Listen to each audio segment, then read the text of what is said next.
नमस्कार। आज हम इस टॉक से एक दूसरे एपिसोड में बात करेंगे भारतीय संस्कृति पर मुग़लों का प्रभाव के बारे में।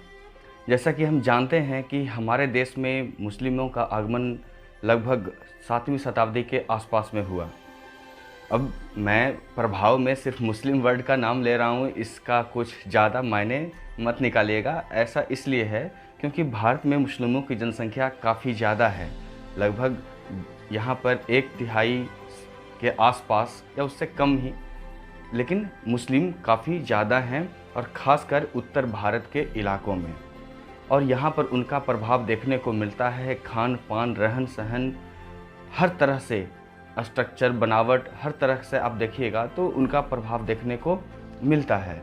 मैं इसलिए उनकी बात कर रहा हूँ। बाकी भी धर्म हैं जो या तो हिंदू से अलग होकर बने हैं या फिर एक ईसाई है जो बाहर से आया है, और उनकी जनसंख्या इतनी कम है लेकिन फिर भी उनका भी एक खासा इम्पैक्ट हमारे सोसाइटी पर दिखता है। मैं कभी नेक्स्ट वीडियो में, अगले वीडियो में इसको कवर करने की कोशिश करूँगा। आज हम फिलहाल बात करेंगे इन मुस्लिम समुदाय का जो हमारे ऊपर, हमारे भारतीय संस्कृति पर जो इम्पैक्ट पड़ा, उसकी हम बात करेंगे। यहाँ की सारी व्यवस्था जो यहाँ के प्रकृति के हिसाब से बनी थी, वो धीरे धीरे उनके प्रभुत्व में आने के बाद ये अरब के कल्चर पर शिफ्ट होना शुरू हो गया। अरब के कल्चर पर शिफ्ट होने का साफ मतलब था कि हमारी संस्कृति वैसी हो गई जो हरी भरी ना होकर एक सूखी रेगिस्तान में पनपने वाली संस्कृति है। वहाँ का कल्चर, वहाँ का वेशभूषा धीरे धीरे हमारे समाज पर हावी होता चला गया। अब ऐसी व्यवस्था बना दी गई जो हमारे समाज में ही हमको आपस में तोड़ने लगी। उनके भय से काफ़ी सारे नियम कानून बने, जैसा कि आपने देखा है सती प्रथा उसमें से एक है। सती प्रथा का जो मुख्य कारण क्या था? मुख्य कारण ये था कि हम मुस्लिम आक्रमणकारियों के भय से अपने बेटी बहुओं को सती होते देख रहे थे और उन्हें रोक नहीं पा रहे थे। और धीरे धीरे ये चीज़ें एक चलन के रूप में चलती गई और फिर बाद में वो एक प्रथा का रूप ले लिया। उससे पहले हम काफ़ी डेवलप थे। आप साउथ की संस्कृति को उठाकर देख लीजिए, वहाँ के मंदिर, वहाँ की बनावट, वहाँ के बहुत सारी चीज़ें आप उठाकर देख लें जो आज भी अनटच्ड है। क्योंकि मुग़लों का प्रभाव उत्तर भारत में काफ़ी ज़्यादा रहा।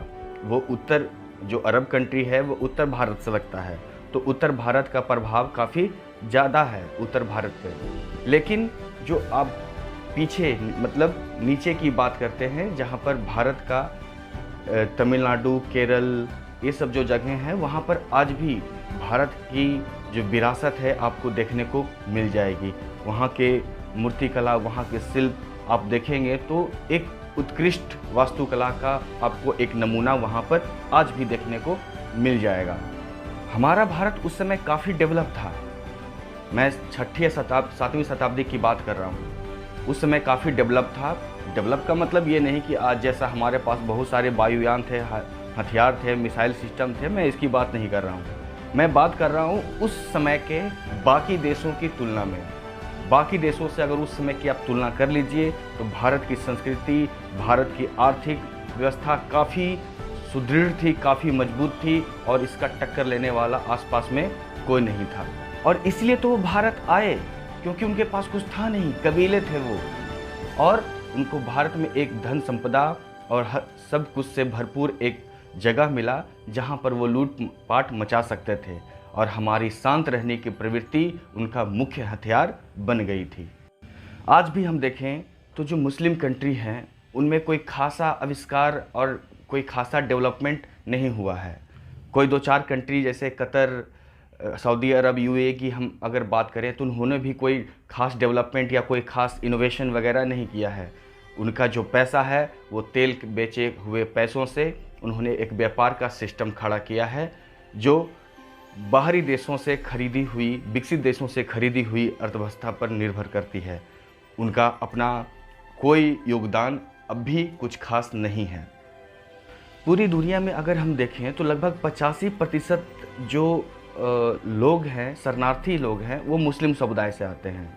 और पूरे विश्व में अगर हम देखें तो 50 ऐसी देश हैं, 50 ऐसी अर्थव्यवस्थाएं हैं जो पूर्ण रूप से मुस्लिम बहुमत में है, और लगभग 45 ऐसे देश हैं जो खुद को इस्लामिक घोषित करते हैं। तो ये मुस्लिम शरणार्थी इतने देश होने के बावजूद भी दूसरे देशों में क्यों जाते हैं? ये भी एक सोचने की आवश्यकता है, ये सोचने वाली बात है। रोहिंग्या बांग्लादेश के थ्रू भारत में आए तो वो बांग्लादेश में भी रुक सकते थे, वो एक इस्लामिक कंट्री थी, लेकिन वो भारत में आते हैं क्यों? जहाँ पर लोग कहते हैं कि धार्मिक असहिष्णुता है, तो फिर वो भारत में आते ही क्यों हैं? सोचने वाली ये एक बात है। बगल में मलेशिया, इंडोनेशिया जैसे भी देश हैं और वो भी खुद को इस्लामिक घोषित करते हैं, लेकिन वहाँ वो लोग क्यों नहीं जाते हैं? सबसे बड़ा सवाल ये है कि उन्हें भारत आना होता है, और ये एक सोची समझी रणनीति के तहत होता है, क्योंकि यहाँ पर लोग सहिष्णु हैं, यहाँ का कल्चर एक बड़ा है, यहाँ का कल्चर काफ़ी वाइड है। लोग भारत आना तो चाहते हैं, लेकिन भारत को अपनाना नहीं चाहते। भारत को अपनाने का मतलब है भारत की संस्कृति को अपनाना। अगर जो बाहरी इन्वेडर हैं, जो बाहरी आक्रमणकारी हैं, वो भारत की संस्कृति को अपना लेते तो इन लोगों में इतना क्लैश नहीं होता, लोग सांप्रदायिक दंगे नहीं होते, लोग आपस में लड़ते नहीं। लेकिन ये बाहर से तो आए, लेकिन भारत में अपनी संस्कृति को थोप कर रहना चाहते हैं। भारत में या किसी देश को अपनाने का मतलब ये नहीं होता कि आप वहाँ के झंडे को सलामी दें। किसी देश को अपनाने का मतलब होता है आप वहाँ की संस्कृति को अपनाएं।